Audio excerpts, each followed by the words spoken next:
Okay, well, good morning, everybody. Long introduction. It's really nice. Thank you, Minister, for hosting us here today. And I want to say that it's my first time in Lithuania, but definitely not my last. I'm really enjoying everything so far. I did want to tell you a little bit about the Commercial Law Development Program. It is the technical assistance arm of the U.S. Department of Commerce, where we're helping nations, transitioning mostly developing countries, harness legal reforms and spur legal, regulatory, and technical assistance in all of those countries. So we're trying to create a robust infrastructure that will help attract investment and certainly promote trade. In the U.S., we recognize that when a country has the proper legal infrastructure in place, both American and international companies benefit from that. When businesses have access to reliable and transparent mechanisms to resolve their disputes, they are more likely to invest in that country.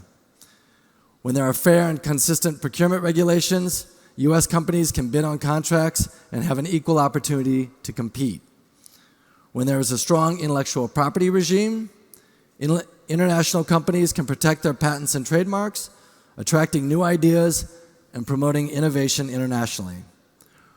Our economies are intertwined, and when our partners prosper, so do we. Everyone here and the countries and companies you represent has an important role to play in growing our economic bonds. However, the interwoven nature of connections that help us succeed also present challenges when events far from our shores affect our economies.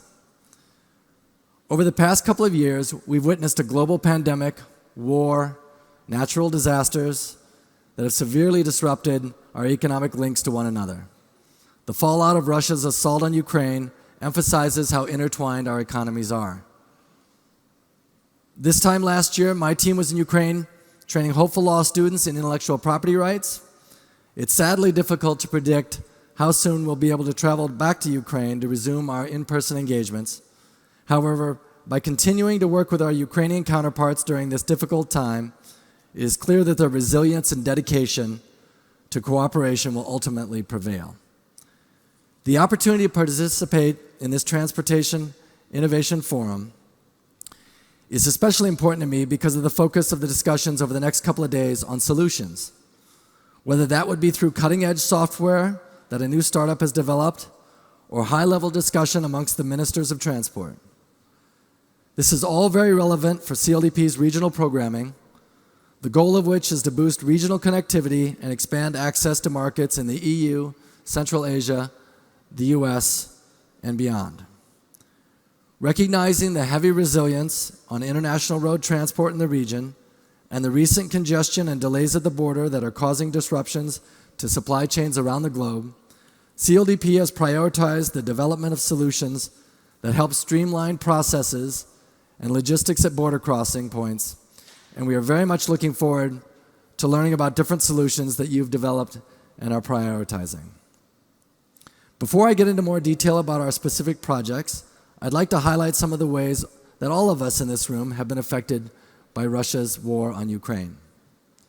These include shortages of food, raw materials and fuel, access to electricity, disruption in trade routes and supply chains, driver shortages, congestion at border crossings, price increases, and the list goes on and on.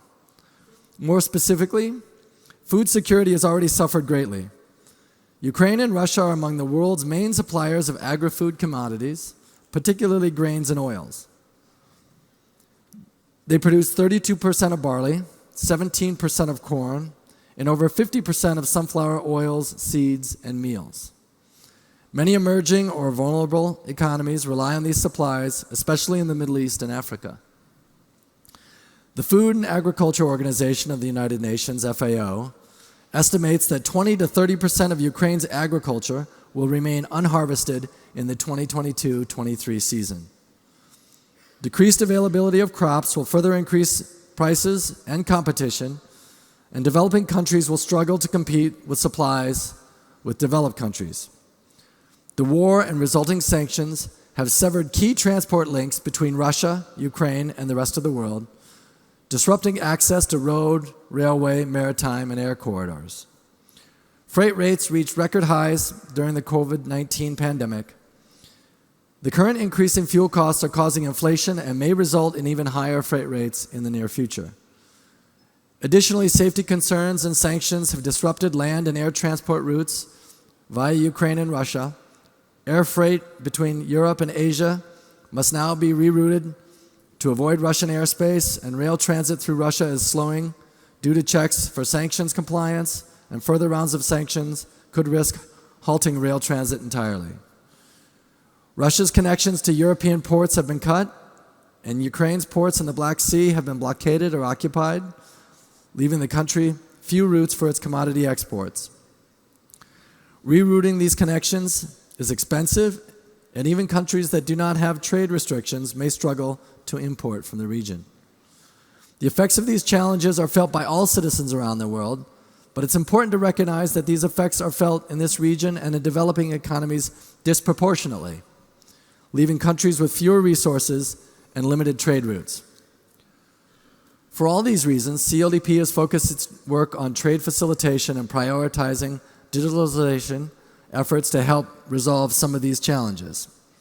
I'm joined here by Shaya Tavoff and Dane Steeves from CLDP, who have led transport work for CLDP in Europe and Asia. Please feel free to reach out to them to discuss current issues and future programming. We're also joined by our colleague, Morvari Zolgar, from the U.S. Department of Transportation, who is more than happy to provide insights into the way that the United States has dealt with supply chain congestion during the height of the port congestion crisis, and ways in which the department has worked to improve connectivity during this critical time. To alleviate border congestion, CLDP has worked with Moldova's customs services to diversify Moldova's trade routes by increasing trade flows through the port of Giurgiu-Leste, Chișinău International Airport, and the railway to Romania. CLDP is working with officials in charge of implementing an efficient risk management system and aligning Moldova's port and airport operations with neighboring countries such as Romania. At the same time, CLDP is focused on streamlining road transport procedures with neighboring countries by strengthening the usage of tier carnets and establishing joint border controls.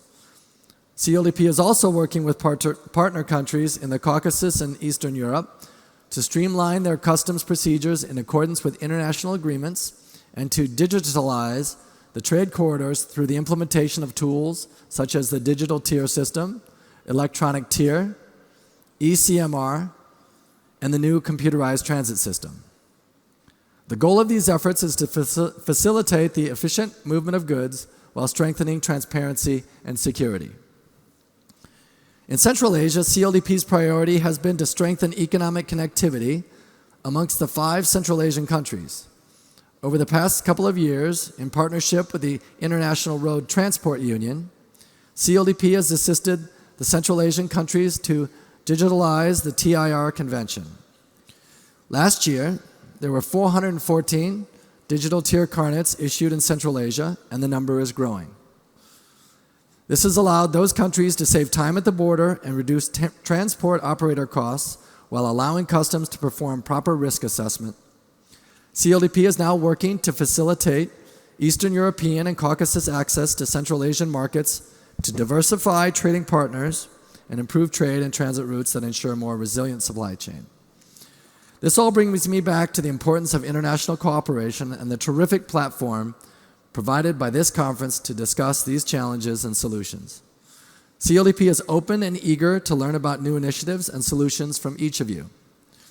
I'd like to thank our partners, the Transport Innovation Association of Lithuania, for putting together such an impressive event with wide participation both geographically and across all sectors and stakeholders for the 4th year in a row, and for inviting me to introduce the work of CLDP and learn more about the role the United States can play during this critical time. I'd also like to thank the attendees from our partner countries for taking the time to be here, offering their perspectives and sharing their experiences. Over the past couple of years, COVID-19 has shown us just how interconnected we are. And now, as we strive to step out of the pandemic to resume normal life, we should do so with the goal to strengthen global value chains against future disruptions, diversify trade flows, and digitalize customs procedures with less reliance on physical documents. I do want to note that yesterday, the U.S. government announced the creation of the U.S.-Ukraine Infrastructure Task Force that's meant to address the immediate needs of the wartime and then also post-conflict reconstruction, and to say that Ukraine will always have the full support of the United States. Thank you for having me, and good luck with the conference.